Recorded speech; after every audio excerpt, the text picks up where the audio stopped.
Sí, y trae una aplicación para la iglesia del día de hoy. Hoy precisamente entramos en el capítulo, en los versículos donde azotan a nuestro Señor Jesucristo, que es el capítulo 27. Vámonos ahí, hermanos. El capítulo 27. En los versículos vamos a ver el día de hoy, del 27 al 32. Es como viene dividida esta porción en la Biblia. Sí, aquí viene el subtema, dice: los soldados se burlan de Jesús, y nosotros lo hemos titulado los azotes a Jesús, porque vamos a ver en perspectiva cómo lo azotaron en ese día, ¿no?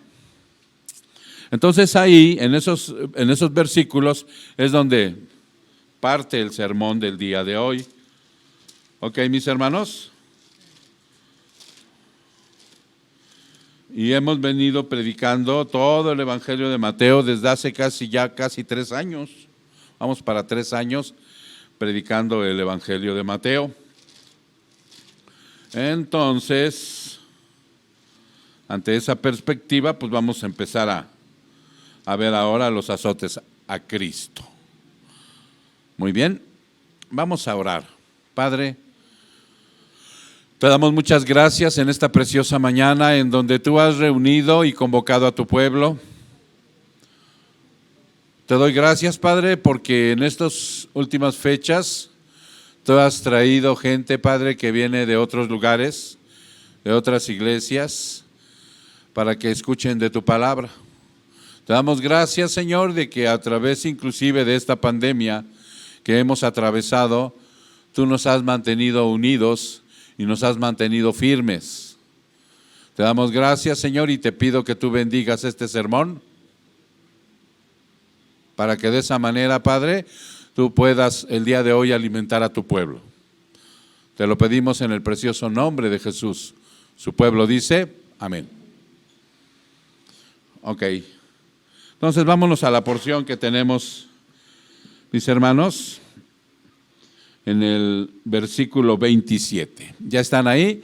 Nuestra hermana Karen pone en las pantallas los versículos en la versión de la Biblia de las Américas. Por si alguien no trae Biblia, ahí lo pueden checar. Y cito: entonces los soldados del gobernador llevaron a Jesús al pretorio y reunieron alrededor de él a toda la tropa romana. Después de quitarle la ropa, le pusieron encima un manto escarlata y tejiendo una corona de espinas, la pusieron sobre su cabeza y una caña en su mano derecha, y arrodillándose delante de él, le hacían burla, diciendo: salve, rey de los judíos. Le escupían y tomaban la caña y lo golpeaban en la cabeza. Después de haberse burlado de él, le quitaron el manto, le pusieron sus ropas y lo llevaron para ser crucificado. Y cuando salían, hallaron a un hombre de Cirene llamado Simón, al cual lo obligaron a que llevara una cruz. Ok, mis hermanos, ahora sí vamos a desempacar esta palabra. La semana pasada nosotros vimos acerca de cómo Jesús, inclusive se tituló el sermón pasado. ¿Sí recuerda? ¿Alguien recuerdan cómo se tituló?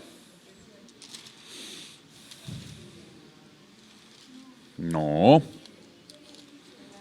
¿A quién eliges? ¿A quién eliges? ¿A Jesús o a Barrabás? Y precisamente vimos acerca de este personaje que era un ladrón famoso. Otros evangelios dicen que era un homicida. En varios evangelios dice también que era un asaltante, probablemente de caminos. Y también uno que se había levantado en contra del gobierno de Roma, insurrecto. Esa era la personalidad de Barrabás. Y observamos que probablemente ese patíbulo, la cruz, que era en donde fue crucificado nuestro Señor, era para Barrabás. Ellos tenían 3 presos ese día para crucificar. Eran los 2 que estuvieron con Jesús en la cruz y ya estaba ahí Barrabás. Como llegaron de improviso con el Señor Jesús por toda el fraude que hicieron de su aprehensión y de su juicio, llegaron intempestivamente. Entonces, en el momento en que vimos que Pilato, en un momento determinado, para ver si podía salvar a Jesús, le da a elegir al pueblo, a Barrabás o a Jesús, ya saben a quién prefirieron. Y lo que significaba Barrabás, ¿se acuerdan lo que dijimos? Y que las características de Barrabás son características de todo ser humano. Y que precisamente en la aplicación se pide que nosotros observemos sin desdeñar, o sea, a los personajes bíblicos, que muchos tenemos de él todavía algunas cosas, y que si están ahí, le pidamos a Dios que nos ayude a través de la oración a quitarnos todo lo que Barrabás era. Hay un Barrabás que muchas veces vive dentro de mí, y que esa era la importancia de la aplicación, porque es como nos confronta el Señor Jesucristo. Desafortunadamente, en muchas iglesias cristianas los sermones parten para rascarle el oído al creyente. Hay una versión de la Biblia que se llama la Biblia del Jubileo, que dice ahí que les gusta a las personas que les rasquen su oído sarnoso. Fuerte esa palabra en esa versión de la Biblia, pero es la verdad, ¿no? Cuando tú tienes un oído que está sarnoso, te da comezón, pues te gusta rascarte y sientes rico. Bueno, pues así sienten los creyentes cuando llegan a una iglesia y les endulzan el oído. Les hablan de ser prósperos, sanos, guapos, bonitos, hermosos, utilizando lenguajes de adulación, ¿sí? Entonces eso le gusta al creyente. Hay iglesias atestadas de miles de personas escuchando este tipo de sermones, pero nuestro Señor Jesucristo no nos mandó a predicar eso. El Señor Jesucristo nos mandó a predicar a Cristo y a este crucificado, al crucificado. Y todo lo que de ahí deriva precisamente para que nosotros nos demos cuenta que si somos salvos, estamos salvados por el Señor Jesucristo, aún tenemos una santidad progresiva que avanzar y que trabajar. Y que hay muchas cosas todavía de nuestra imperfección que nos laceran, que nos impiden, que nos bloquean, que a veces nos meten en cuestiones sistemáticas por largo tiempo a veces, y que no queremos salir de alguna de ese tipo de prácticas, ¿no? Y por eso el Señor nos tiene que confrontar, por eso tenemos que predicar del pecado, del infierno, ¿sí? Por eso tenemos que predicar del cielo, de su regreso, de la resurrección, al Cristo crucificado. Por esa razón, hermanos, nosotros hoy tenemos esto de los azotes de Jesús. Y hemos venido avanzando, y entonces, una vez que eligen a Barrabás, ¿qué dijimos que hace Pilato?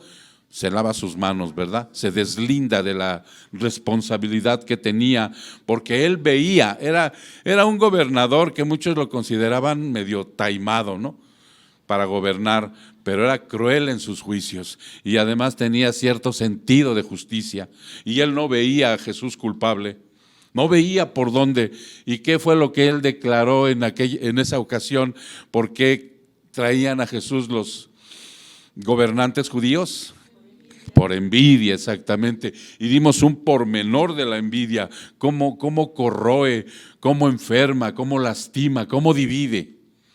¿Sí se dan cuenta? Entonces, ahí también decíamos, ¿no? Ese pecado de la envidia es algo que también está dentro de nosotros, aún como personas salvas, aún como personas regeneradas, y que quedan polvos de aquellos lodos en donde verdaderamente en el tiempo pasado, en nuestra vida anterior, pues realmente era muy preponderante este pecado en nosotros, y lo dimos con amplio margen.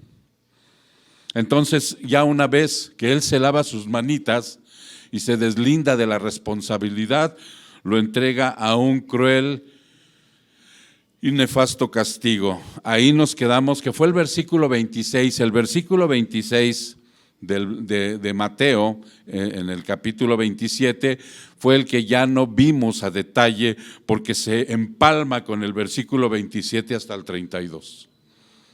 Sí, se empalma, porque ahí es cuando todavía, con cierto sentido de justicia, lo manda a azotar de una manera brutal para ver si en el momento en que lo saque, a que el pueblo El pueblo tiene así como algo de conciencia, y entonces ya una vez que lo ven tan castigado y tan lacerado, piden que lo suelte en lugar de Barrabás, ¿no? Pero ¿qué dijimos también? Que existe en el ser humano un pecadito también por ahí que casi pasa desapercibido, pero que tenemos muy presente. ¿Quién se acuerda? Que el pueblo iba a ¿qué? Por los dirigentes judíos manipulado. Y dijimos que muchas personas son hábiles titireteros. ¿Sí los conocen? A los títeres, cómo los mueven con las manos a la gente, y ellos eran hábiles para manipular la mente humana. Entonces el pueblo estaba a favor ya. Eran como acarreados políticos, ¿no? Que van a apoyar a cierto personaje.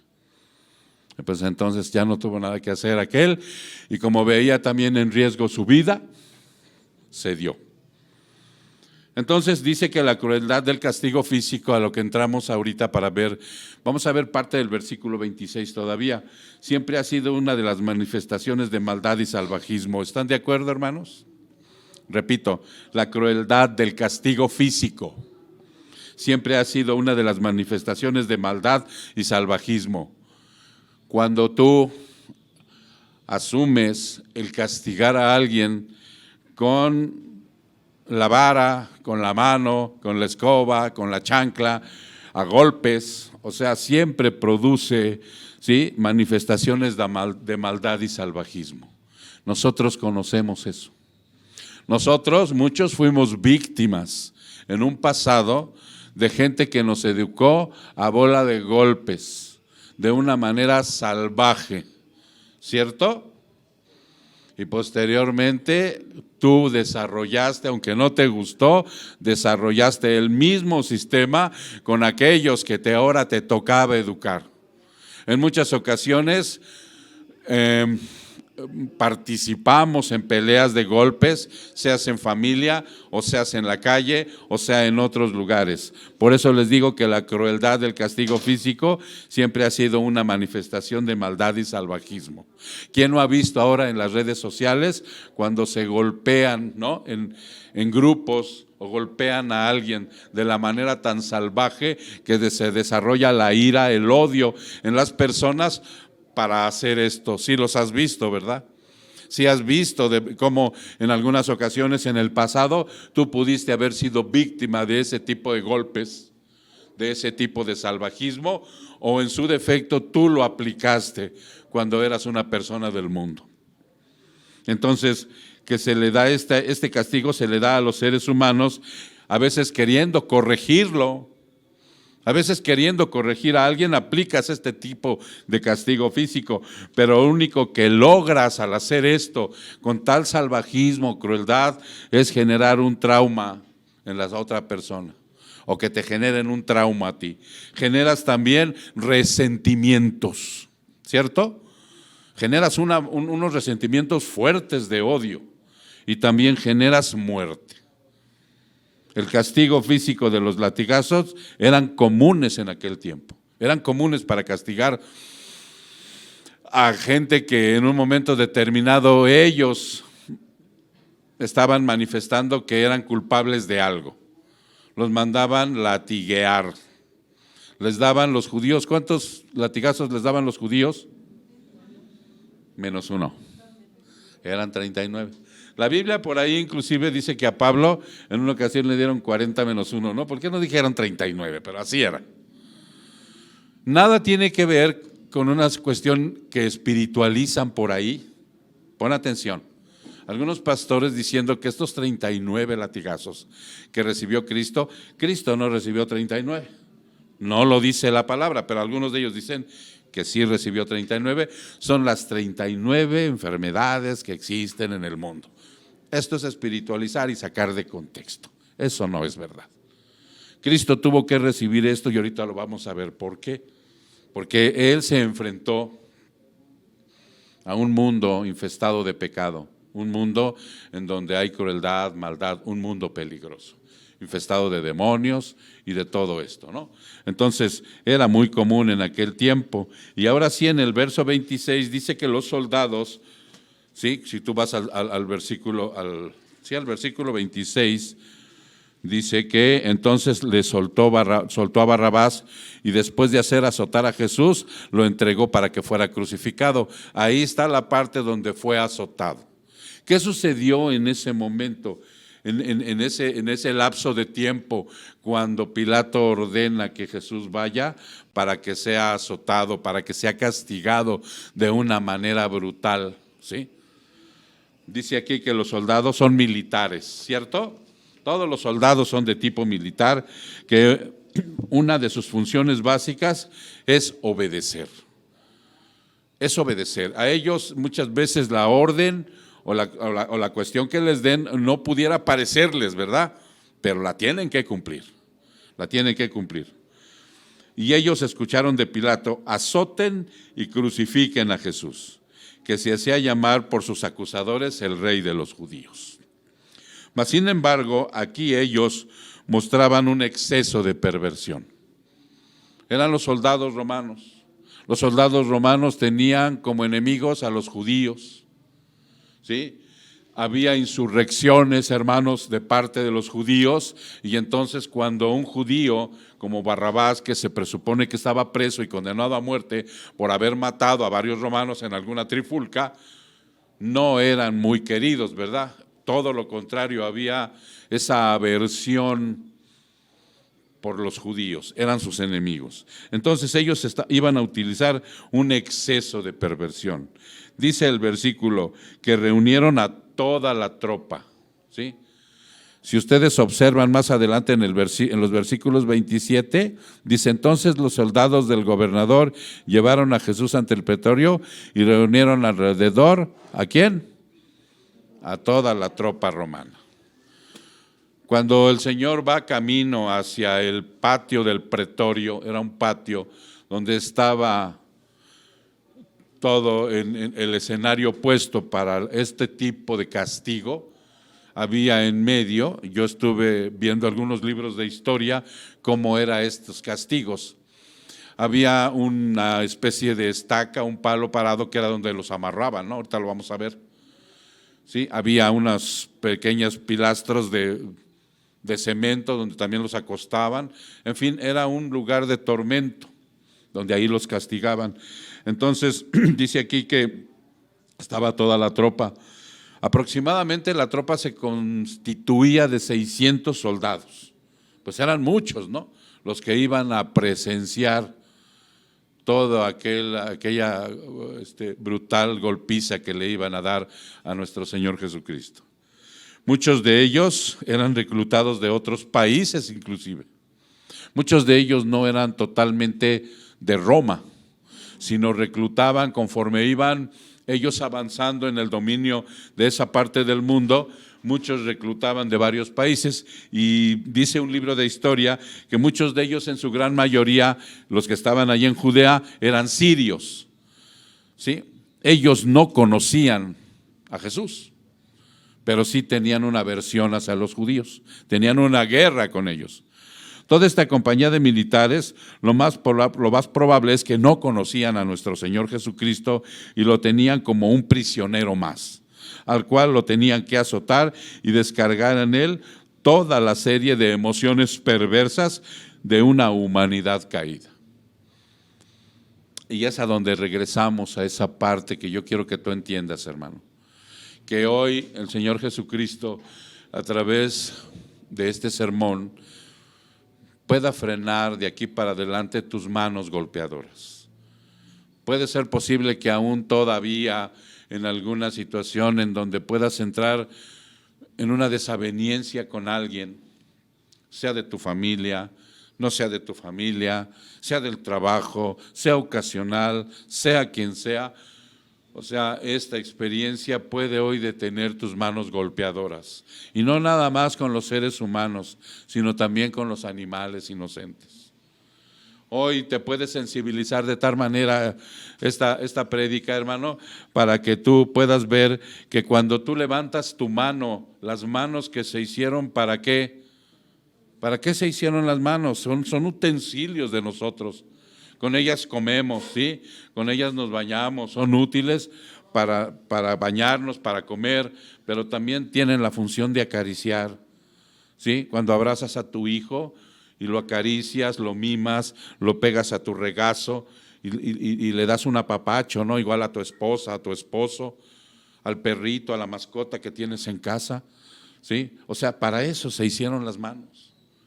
Hoy probablemente mi Señor Jesucristo, a través de esto, Él pueda sacarte de esa emoción perversa que se siente cuando estás discutiendo con alguien y sientes el deseo de golpear. Tú que te has enojado en esta semana, tú que te has enojado la semana pasada o en este tiempo que va del año, cuando verdaderamente estás exaltado y enojado, o sea, por tu mente cruza el deseo de voltear un bofetón con la persona que discutes, no sé quién sea. Puede ser la persona querida, puede ser una persona de tu oficina, puede ser una persona de la calle, no lo sé, pero eso es lo que surge de una emoción perversa de nuestra humanidad caída. En nuestro caso, si somos cristianos regenerados, o sea, surge la cuestión de la imperfección que todavía existe en nosotros, a pesar de ser regenerados, salvados y ir creciendo en santidad. Todavía surge. Puede expresar para manifestar odio, resentimientos, frustraciones y miedos, ese tipo de actitud. Fíjate bien lo que expresa odio. Cuando tú quieres golpear a alguien, ¿no te ha pasado que muchas veces lo golpeas con el pensamiento? Es tanta tu aversión a la gente que sabes que no puedes voltearle un bofetón, pero mentalmente ya le diste como 3. ¿Sí? Genera odio, genera resentimientos. Algo que la persona hace cuando golpea es que hay una frustración de algo en su interior. Y por eso la mamá en ocasiones la ves, inclusive por la calle, cuando el niño hace una rabieta como niño y le descarga todas sus frustraciones al pobre niño o al pobre perro. Yo ayer que iba en la calle, vi como un chavalón le pegó a un perro unas patadas por detrás, lo llevaba con una correa y le grité, no lo golpees, ¿no? Porque se siente como impotencia de ver ese tipo de actitud. ¿Sí? No sé de qué estaba frustrado el muchacho, no sé qué odio hay en su corazón, pero sí sé que pertenece a la humanidad caída como yo. Yo sé que tiene los mismos sentimientos que yo, caídos. Probablemente él no esté regenerado y puede estar peor que yo. ¿Sí? Y también se pega, y también se golpea, y también se odia por miedo. Ellos en ese momento sabían que nuestro Señor Jesucristo lo clasificaban con odio como rey de los judíos. No, sí se dan cuenta que ese era algo que ellos gritaban, la chusma, la muchedumbre, y por eso el tormento de la flagelación lo realizaban con sarcasmos. En ese momento ustedes vieron en el video lo que era el flagelo. ¿Quién vio el video? Todos, me parece, ¿verdad? Y vieron que era un palo con cuerdas de cuero y con puntas de acero, que donde pegaba, quitaba el cacho de carne. ¿Sí? Entonces, cuando estaba ya la flagelación, y que realizaban con sarcasmo, burlas e ironías hacia nuestro Señor Jesucristo, torpes ignorantes, son clasificados así. No tenían ni idea de quién tenían enfrente. No tenían idea. Ese tipo de flagelación fue física, hermano. Es física lo que sufrió el Señor Jesucristo. Ahí nadie puede espiritualizar la golpiza que le dieron. ¿Sí?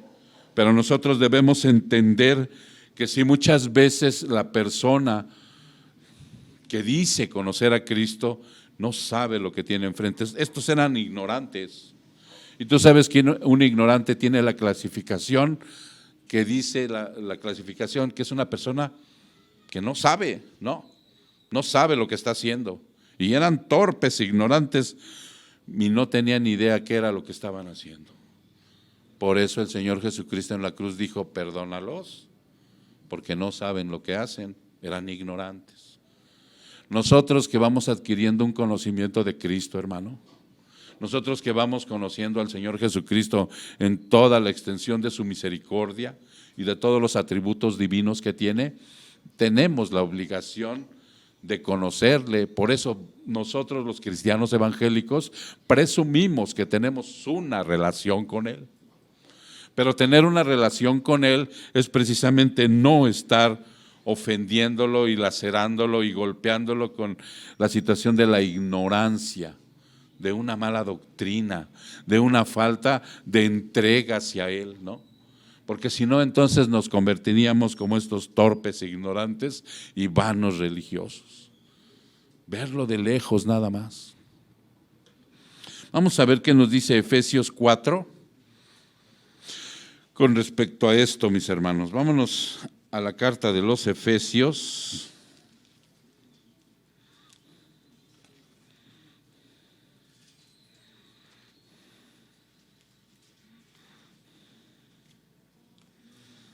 Efesios 4.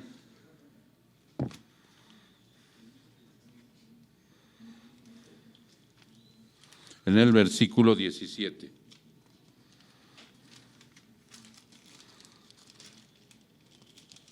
Efesios 4, 17.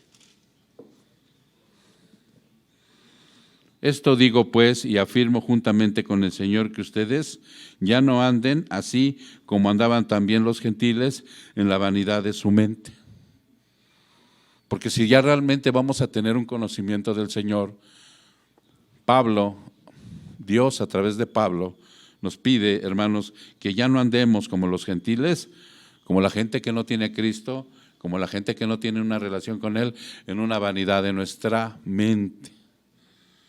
Ellos tienen entenebrecido su entendimiento. Fíjense bien, hermanos, todos los seres humanos, incluyendo el que les habla, llegamos a este mundo en esa condición. ¿Cierto? Entenebrecidos de la mente, apartados de la voluntad de Dios. Y dice aquí arriba, con una mente totalmente entenebrecida. Así llegamos a este mundo. Al ser regenerados por Dios y al darnos el conocimiento de Él, quién es Él, dice, entonces nos pide el Señor a través de Pablo que ya no andemos ahí porque ellos, estos que estaban golpeando al Señor, tenían su mente entenebrecida, estaban excluidos de la vida de Dios. De la vida, están excluidos de la vida de Dios por causa de la ignorancia que hay en ellos. Por este grupo eran ignorantes, estaban haciendo todo por ignorancia, por la dureza de su corazón. Habiendo llegado a ser insensibles, se entregaron a la sensualidad para cometer con avidez toda clase de impurezas. Y esto éramos antes, ¿cierto, hermanos? Antes cometimos toda clase de pecados y tonterías, y a veces por ignorancia, ¿no? Hoy en la actualidad, uno de los pecados mayores que se cometen como cristianos ya regenerados también son por ignorancia, ¿eh? A veces cuando no conocemos bien la palabra de Dios, a veces cuando no conocemos bien la doctrina, andamos cometiendo ciertas ignorancias que ofenden a Dios. Como hoy se trata de ver cómo derramó su preciosa sangre el Señor. Esa preciosa sangre que derramó es un símbolo, ¿sí?, de una vida que se escapó, de una vida perfecta de nuestro Señor Jesucristo, que al derramar su sangre preciosa a través de esta golpiza y en la cruz del Calvario, o sea, nos dio la salvación. Y se habla de la sangre de Cristo, ¿verdad? Bueno, pues ahora muchos la toman como amuleto. Me pongo la sangre de Cristo, me cubro con la sangre de Cristo. Y no, hermanos, y eso es por ignorancia. Alguien nos enseñó a hacer este tipo de expresiones y ahí andamos repitiéndolas como periquitos. Pero la sangre de Cristo no es para andártela poniendo como amuleto, ¿no? Como aquellos que también en la mañana se ponen la armadura de Dios y en la noche se quitan la armadura de Dios. Y todavía les dicen, yo una vez escuché a un pastor que dijo, ya ves que la armadura es muy pesada, quítatela en la noche. Y dije, por Dios santo. Ustedes saben que la armadura de Dios es un estilo de vida. La sangre de Cristo es el símbolo de cómo entregó su vida por nosotros. Y es preciosa esa sangre, pero no tiene nada que ver con que me cubro con la sangre de Cristo cuando te encuentras en peligro o cuando otro tipo de situaciones que inventa el ser humano. Entonces, por eso dice, toda clase de impurezas. 20, pero ustedes no han aprendido a Cristo de esta manera. Si en verdad lo oyeron y han sido enseñados en Él, conforme a la verdad que hay en Jesús, que en cuanto a la anterior manera de vivir ustedes se despojen de ese viejo hombre, de esas viejas creencias, de esas viejas actitudes, ¿sí? De eso, de todo lo que anteriormente me hizo infeliz. O sea, yo tengo una vida, hermano, así puesta delante de mí, que fracasó, ¿cierto? Fracasó totalmente en todos los aspectos de mi vida, fracasó. ¿Por qué insisto en de nuevo traer esos fracasos a la nueva vida? Por eso dice aquí, según se despojen del viejo hombre que se corrompe según los deseos engañosos y que sean renovados en el espíritu de su mente. ¿Sí? Muchas veces me preguntan, pastor, ¿usted de dónde saca que el espíritu? En el espíritu hay, ¿qué hay? ¿Qué dijimos? ¿Qué hay en el espíritu? ¿Quién me dice? Emociones, voluntad y pensamientos. Ese es nuestro espíritu, o alma, o corazón, ¿no? O interior. ¿Cómo más le nombran al espíritu, alma? ¿Cómo más le nombran? Fuerza, ¿no? Hay algunas partes que la Biblia dice que es una fuerza. Ese es nuestro espíritu humano. Entonces, de aquí dice, y que sean renovados en el espíritu de su mente y se vistan del nuevo hombre, del cual es semejanza a Dios, que ha sido creado en la justicia y la santidad de la verdad. Entonces, estos hombres lo hacían por ignorancia. Yo tengo que aceptar, hermano, fíjate bien, yo tengo que aceptar que mientras tenga vida, hay mucha ignorancia en mí y por eso no se canta victoria. No porque acabo de terminar el curso de la membresía que está muy bueno, ya soy, no. Avancé un poquito más en el reino de Dios con respecto a su conocimiento y con respecto a su relación. Para que llegues a pensar inclusive, hermano, cuando estés en gloria, que ya con un cuerpo glorificado y sin pecado, que como Dios es infinito, tampoco lo vas a terminar de conocer, tampoco. ¿Sí se entiende? Entonces, nomás mídele ahí, si ahorita que somos bien limitados, no podemos cantar victoria y siempre vamos a tener una ignorancia que es superar, peor tantito si te vas a dormir a la hamaca. Entonces, por esa razón, dice aquí, esta situación de estos comportamientos de esta gente eran por ignorancia. ¿Te das cuenta? Que lo estaban lacerando, ¿no? El cuerpo de nuestro Señor Jesucristo, después del cruel castigo que iba recibiendo, ya presentaba un rostro bastante hinchado. Yo no sé si tú alguna vez te caíste en algún lado. ¿Sí? Yo no sé si alguna vez alguien te pegó y si sentiste un moretón en la cara, ¿sí? ¿Cómo se siente la cara cuando está hinchada por golpe? No me levanten su mano quien, pero nomás vean a su pastor. ¿Cómo tiene la cara? Como mapa. ¿Por qué? Pues porque yo recibí muchas golpizas en la vida. ¿Por qué? Pues por el pecado. ¿Por qué? Bueno, no les voy a contar mi historial, hermanos, pero sí, o sea, yo sé lo que es tener el rostro amoratado por los golpes que recibí, ¿sí? Y esto es que su rostro del Señor ya estaba hinchado por los moretones de los golpes en su cara y en diferentes partes del cuerpo. El resultado del flagelo era un sangrado excesivo. Ese es el resultado de la flagelación del Señor. ¿En dónde era ese sangrado excesivo? Estaba atado de espaldas, así, atado de espaldas. Le pegaron por los hombros, le pegaron por el cuello, le han de haber pegado cerca de su mejillas, y de toda esa parte iba arrancando piel de todos los latigazos, ¿sí?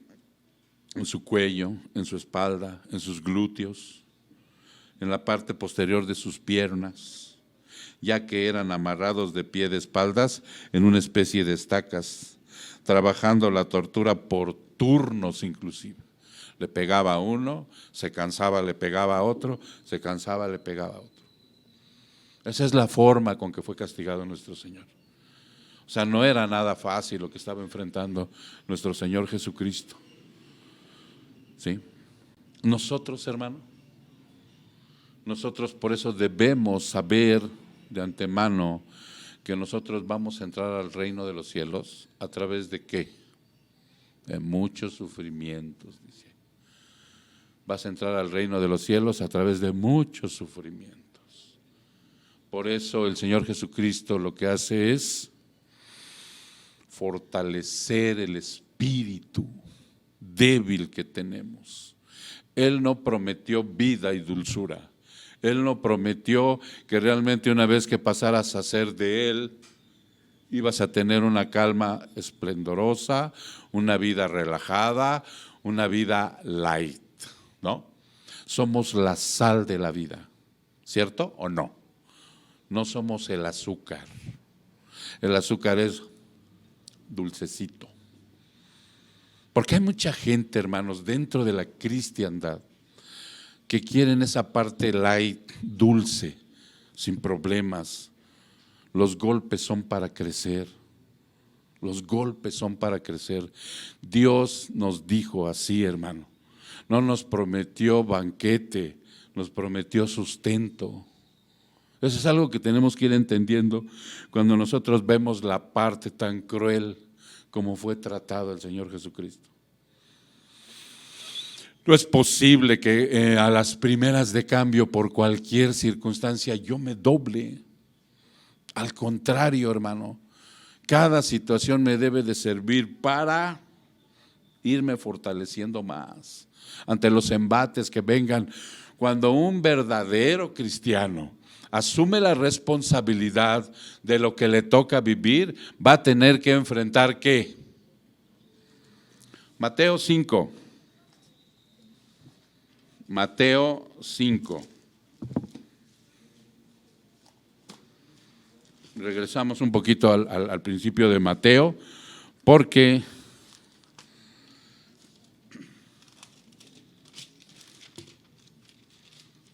fíjate lo que va a tener que enfrentar.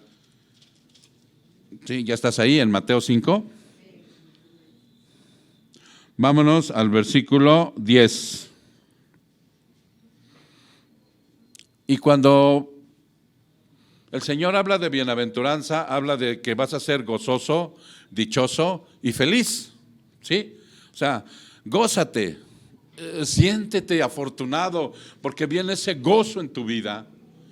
Siéntete afortunado porque toda tu vida fuiste así como frustradón, así como triste, así como todo ese tipo de situaciones. Pero ahora dice, ahora que eres cristiano, gózate. Pero hay algo que te advierte aquí, dice, bienaventurado aquellos, gozosos, dichosos y felices, aquellos que han sido perseguidos por causa de la justicia de Jesús, pues de ellos es el reino de los cielos. Cuando venga una persecución en tu contra, de la que sea, digo, a lo mejor aquí no viene el ISIS, ¿no? A querer matarte a ti y a toda tu familia. Pero vienen otras cuestiones de persecución. Cuando hemos dicho que hay una persecución en la vida del cristiano, casi por lograr el momento en que se convierte. La familia. La familia, inmediatamente, la abuelita bien religiosa, bien guadalupana, el tío, la tía, inmediatamente se te van encima. ¿Cómo? Si esta es la religión que te enseñó mi mamá, traicionero, y empieza una persecución. Dice, bueno, pues gózate, en lugar de sentirte frustrado, gózate de esa persecución que venga en cualquier aspecto de tu vida. Y luego dice el 11, bienaventurados serán, otra vez, gozosos, dichosos y felices, serán cuando los insulten, cuando persigan y digan todo género de mal contra de ustedes, pero agregan falsamente, ¿sí? Falsamente. Por causa de mí, regocíjense y alegren, porque la recompensa de ustedes en los cielos es grande, porque así persiguieron a los profetas que fueron antes que ustedes. No la vas a tener fácil. Si vas a ser un verdadero cristiano, no la vas a tener fácil. Entonces, por eso, cada día que venga en este tipo de situaciones, tienes que fortalecerte, porque él estaba pasando algo difícil ahí. O sea, estaba siendo golpeado, ¿sí? ¿Ya viste hasta qué punto? Estaba amarrado en una especie de estaca y trabajaban la tortura por turnos varios verdugos. Después de ordenar Pilato esta ejecución y azotes, ya había determinado en su corazón su futuro eterno por un bienestar temporal. Te lo voy a volver a repetir porque esto es bien importante en la aplicación de ahora. El Señor estaba siendo ejecutado ahí, estaba siendo lacerado y maltratado por ti y por mí. Pilato, esta ejecución y azotes ya había determinado en su corazón su futuro eterno. ¿Cuál era ese futuro eterno de Pilato? La condenación. Ya había determinado porque él no se responsabilizó de lo que se tenía que responsabilizar cuando sabía que Jesús era inocente. Y por un bienestar temporal lo cambió. Tienes que tener en mente eso, hermano. Que hay bienestares temporales que parecen la felicidad, parecen la bienaventuranza, que estás gozoso, dichoso y feliz en ese bienestar temporal, el que tú quieras. El que tú quieras, el bienestar temporal por el que tú quieras cambiar a Jesús. Ten cuidado, porque este hombre, por cambiar por el bienestar temporal, el futuro eterno, se condenó. Él se condenó. Hoy y siempre esto sucederá hasta que el Señor regrese. Mucha gente va a cambiar su bienestar temporal, el que tú quieras. Familia, dinero, salud, ¿qué más? ¿Qué más se les ocurre? Dentro de la propia iglesia, muchas veces se cambia ese bienestar personal, prefiriendo el ministerio, el pastorado y no la relación con Jesús. ¿Sí se entiende eso, hermanos? Por eso tenemos que tener sumo cuidado, porque ya vieron nuestro capitán en jefe, nuestro Señor Jesucristo, lo que estaba pasando, a lo que Él fue por ti y por mí. Hermano, Él tenía su reino en los cielos, adorado por miriadas de ángeles, sin tener que pisar este mugriento planeta. Y más sin embargo lo hizo por ti y por mí. Por eso nosotros cantamos. Ustedes no sé si se dieron cuenta que las canciones no son emocionalmente para que yo caiga de rodillas y va, Padre mío. No, son las canciones para darle la gloria de lo que Él hizo en la cruz. Es la palabra cantada dándole la gloria y la honra a Él. ¿No? Porque ustedes saben que las canciones también son parte de ese deterioro que sufre la iglesia, de esa agresión que recibe Jesús.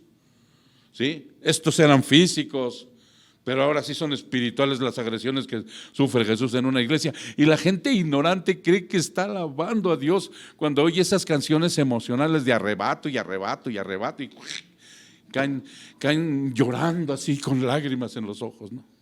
Creen que son bonitos por dentro y por fuera. No, hermano. Por eso, inclusive, ¿ustedes saben lo que es la beatería? Hay en las iglesias lenguaje que se aprende, ¿sí? Que dice que es una actitud o comportamiento que se caracteriza por dar grandes muestras de devoción religiosa, generalmente de manera exagerada e hipócrita. Eso también nos pierde en las iglesias, hermano. De verdad, queremos ser tan ortodoxos que caemos en un fanatismo. No, hermano. No, un respeto, pero debemos estar bien parados sobre la tierra de lo que quiere Cristo de nosotros. Observa la doctrina, hermano. En una iglesia lo que tienes que observar es la doctrina, no las actitudes del pastor, no las actitudes de la líder. No, porque alguna vez la líder te va a llamar la atención, ¿no? Si te ve masticando chicle. Ahorita como traes tu cubreboca no se ve y tan… Y si va y te pide el chicle, pues es su labor. Mi hermana Martita te va a recibir y ella amablemente, a lo mejor en su visión, ve que te puedes sentar de aquel lado y te sienta de aquel lado. Pero no, yo quiero acá. Pues siéntate donde quieras. Pero son actitudes que van a tener que marcar algunas de liderazgo, ¿no? Ahorita las maestras están allá arriba haciendo su labor con los niños. Y si un día recibes a tu niño y te dice la hermana de arriba, hermana, no, trae al niño muy rosadito, ponga más atención en su cuidado, con su cremita, no te molestes, hermano, porque aquí de lo que se trata es de crecer emocional y espiritualmente. ¿Sí? Observa la doctrina. Si la doctrina está mal, entonces sí, mira, date la media vuelta y vete, porque la doctrina está mal, que te estamos enseñando puras mentiras. Entonces dice aquí, en el verso 27 y el 31, probablemente semidesnudo nuestro Señor Jesucristo, dice el versículo, lo llevaron ante Pilato y lo cubrieron con un manto color escarlata o púrpura, el color por excelencia de la realeza, pero mundana. ¿Sí? Todos los monarcas de este mundo reciben ese color como realeza. ¿Es el púrpura o es el escarlata, rojo o moradito? Para que me entiendas. Dentro de la burla de que era objeto nuestro Señor Jesucristo, tenía que aparecer también una corona y un cetro. Eso tienen los monarcas. ¿Tú alguna vez has visto una coronación? ¿No? ¿Nadie ha visto la coronación de alguien? Ahí en YouTube está la coronación de la reina Isabel, que por primera vez la televisaron, antes no las televisaban. Hoy puedes tú verla un día. La pones, le ponen su corona y le ponen su cetro en la mano y hacen una coronación. ¿Ok? Entonces tenemos que recordar que en un mundo caído, sí, el abrojo y el espino son dolorosos recuerdos de la maldición del pecado. ¿Recuerdas eso? Antes no iba a haber espinos ni abrojos, pero una vez que cae Adán y Eva, este mundo se convierte en peligroso. Y ahora surgen espinas, abrojos.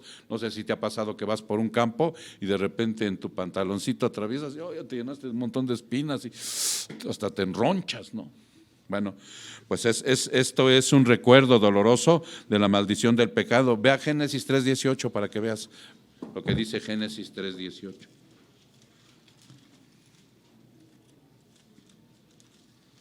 Génesis 3:18.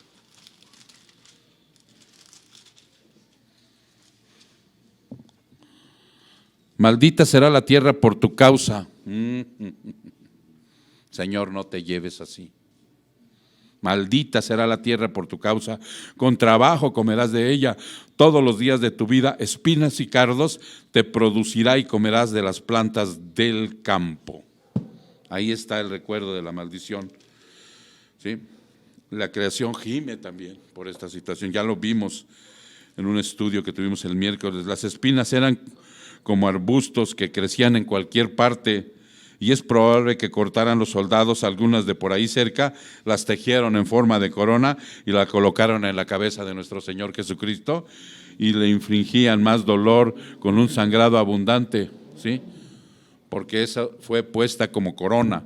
Son espinas largas, puntiagudas, gruesas, y en el momento en que se la pusieron probablemente le atravesaron parte de sus cejas, parte del cráneo. En esos azotes que le dieron, lo más probable es que hasta parte de sus órganos interiores se hayan visto, así de esa manera. ¿Ok? En su mano le pusieron una caña simbolizando un cetro que significa, el cetro significa autoridad y poder, Pero ellos, burlándose, hincados a una sola rodilla, le decían: salve, Rey de los judíos. Esa era su burla. Se burlaban de su oficio de rey, hermano. Ustedes saben que el Señor Jesucristo tuvo 3 oficios y no eran de carpintero. ¿Cuáles eran los 3 oficios? Sacerdote, profeta y rey. ¿Ok? Pues ellos se burlaron de su oficio de rey. Los judíos se burlaban de su oficio de profeta. Con el supuesto cetro que le dieron, también lo golpearon. Le golpearon su cabeza. Un día el cetro, convertido en vara de hierro, los golpeará a ellos. Vean lo que dice el Salmo 2:4. En ese momento no se alcanza, muchas veces no se alcanza a ver, hermano, las consecuencias de un pecado, no se alcanzan a distinguir. Salmo 2:4. El que se sienta como rey en los cielos se ríe, el Señor se burla de ellos. Sí es esa, ¿verdad?, la que les dije. Pero yo mismo he consagrado mi rey sobre ellos, mi santo monte. Ciertamente anunciaré el decreto del Señor que me dijo: mi hijo eres tú, yo te he engendrado. Pídeme y te daré las naciones como herencia tuya. Esto se lo dio a Cristo, hermanos. Y muchos andan declarando que se la dieron a ellos. Tú los quebrarás con una vara de hierro, los desmenuzarás como vaso del alfarero. Un día sucederá esto. Desde la eternidad pasada, Dios predeterminó que nuestro Señor Jesucristo moriría, pasaría por dicho proceso como parte del plan expiatorio. Esto era, ya estaba predestinado todo esto. Los judíos incitaron, los romanos ejecutaron, y estos hombres malvados no se deslindan de su culpa por su atroz responsabilidad de lo que estaban haciendo. No se deslinda la culpa, aunque esto haya estado ya predestinado. ¿Sí se entiende? Aunque estaba predestinado, no pueden deslindarse de la culpa de lo que hicieron. El verso 31 dice que una vez que terminó la brutal golpiza y la burla, le quitaron el manto con el que se habían reído de él, y le pusieron sus ropas, y caminó rumbo al Gólgota para su crucifixión. Les voy a leer un comentario, hermanos, aquí. Al caminar rumbo a la crucifixión, les voy a leer un comentario que me parece muy apropiado de ese camino al Gólgota.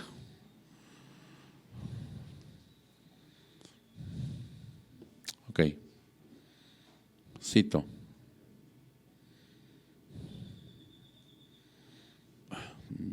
Permitan.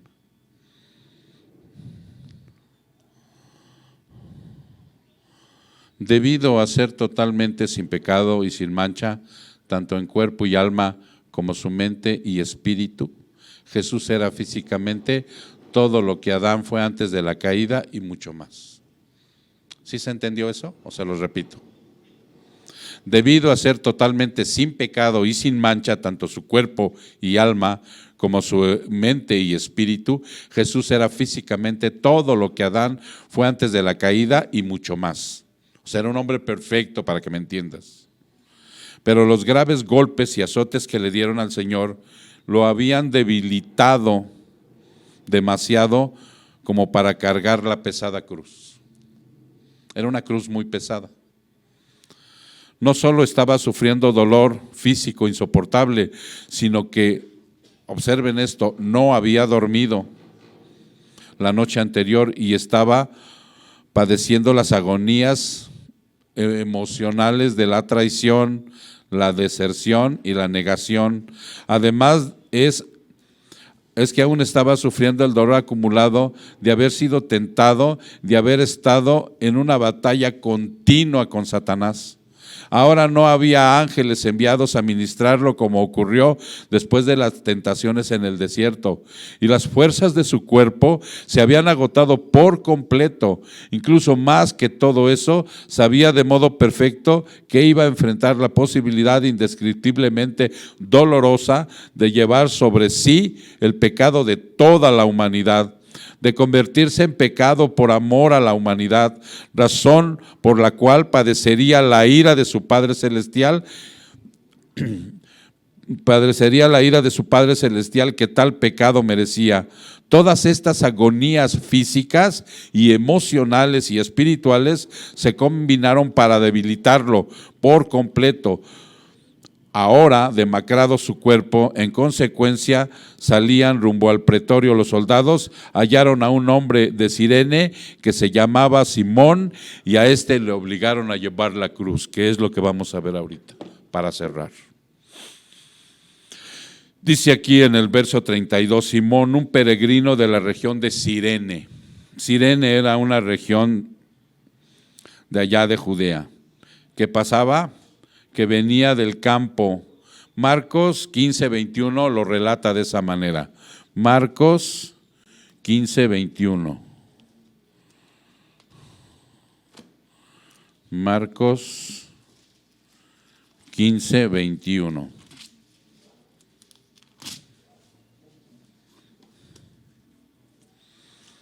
¿Estás ahí, hermano?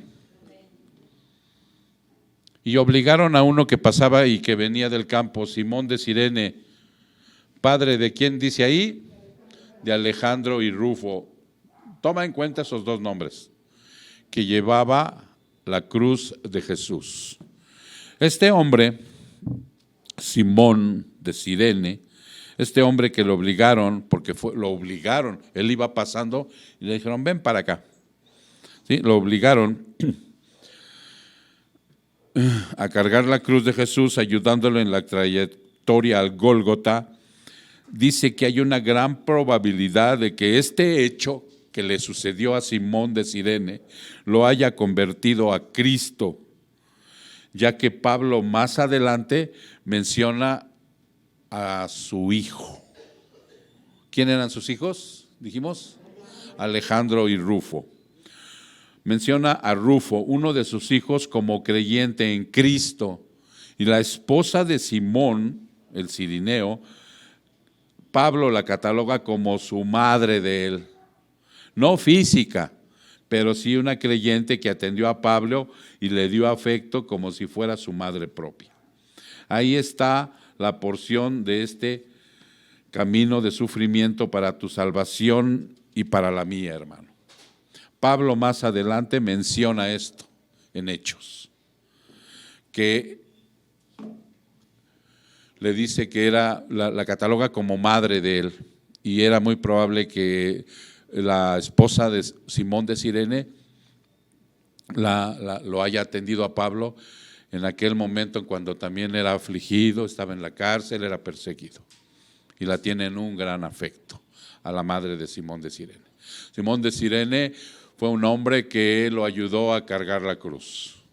Aquí en el mundo, muchas ocasiones, yo recordaba de chico que en muchas ocasiones mi abuela decía, este hombre es el cirineo de fulano, este hombre es el cirineo de sutano, que le daban una acepción cuando alguien en tu vida está cerca y te ayuda con todos tus padecimientos. Pero es una tradición de la gente. ¿Sí se entiende, hermanos? No tiene nada que ver. Este hombre realmente, o sea, lo ayudó en ese momento a cargar su cruz, y por lo que dice la Biblia, se convirtió él, sus hijos, su esposa, y más adelante su esposa ayudó a Pablo en sus travesías que tuvo por ahí, en sus persecuciones y en sus aflicciones, y la cataloga como madre mía.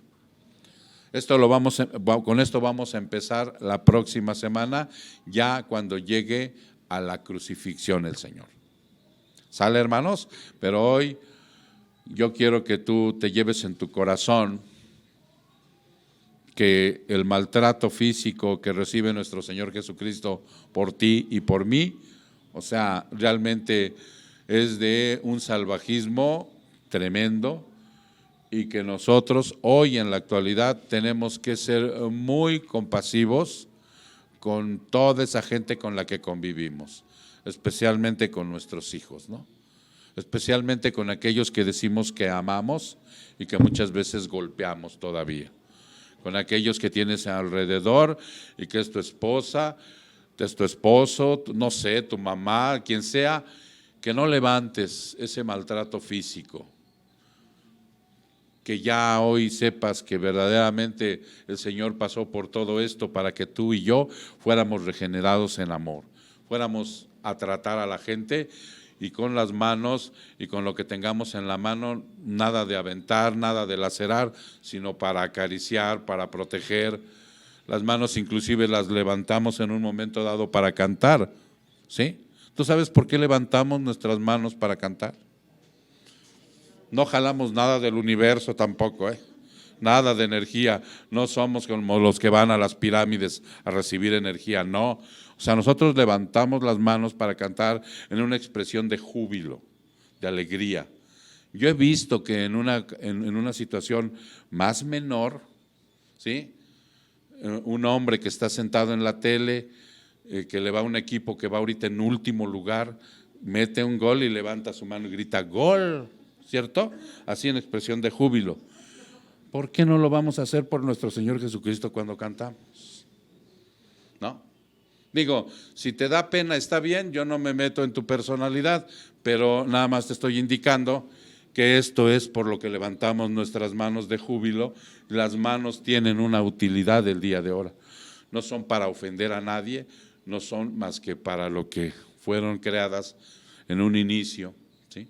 Y que hoy el Señor Jesucristo, con todo lo que nos enseña, nos regresa al jardín del Edén, ¿sí?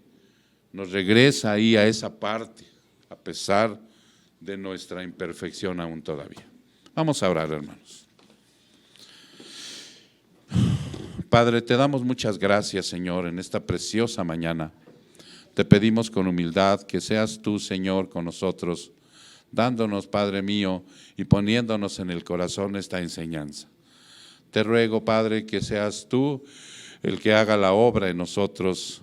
Hoy pedimos, Padre, que aquellos que no tienen salvación, Padre, vengan a la salvación. Que eso que tú pasaste en ese patio del pretorio, Señor, realmente tu sangre derramada, tu sacrificio, tus golpes, tus burlas, todo lo que tú recibiste, Padre, para que nosotros fuéramos salvos, realmente sean apreciadas de la manera, Padre, y que seamos santificados por ellas, que sigamos creciendo en santidad para poder valorar todo eso, mi Señor, que tú hiciste. Bendito sea, Señor, te damos la gloria y la honra en el precioso nombre de Cristo Jesús. Su pueblo dice, amén.